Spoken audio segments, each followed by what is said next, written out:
Here's an energy fun fact for you. So I'm going to take you back to your 7th grade science class really quick. I'm sure you've heard of hydrogen, but what you probably didn't know is that hydrogen can be used to generate energy. And in addition to that, it's a zero emissions energy. So this can be done if you use wind and solar, and that would be called green hydrogen. A new Danskammer could be fitted right now to run on zero emission hydrogen. Let me give you a simplified flow chart. This is an oversimplified way of putting it, but it simplifies it for our audience. A good portion of wind occurs at night. It's quite windy and people aren't using much power. So it's either dumped or, as we say, curtailed. This causes the renewable owners to lose a lot of money, and it's a waste of our potential energy.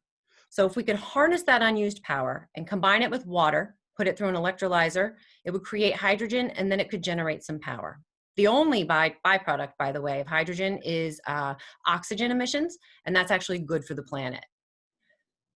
So immediately a new Danskammer would be able to run on zero emission hydrogen from day one. But right now the problem is that there aren't enough renewable resources to pull from to get that hydrogen, and transportation of hydrogen is still quite the challenge. But we do get the question a lot, how could you fit into the state's new energy goals under the new climate legislation? And this is the answer. If they figure out the challenges related to hydrogen in the state, we could run on hydrogen and be zero emission. Next slide. Now, I want to point out, Danskammer did not come up with this hydrogen idea. It's been out there for quite some time, and it's been in the news lately if you've been paying attention. Hydrogen energy is something that a lot of states are paying attention to now as they start to grapple with how to address climate change and emissions in their state.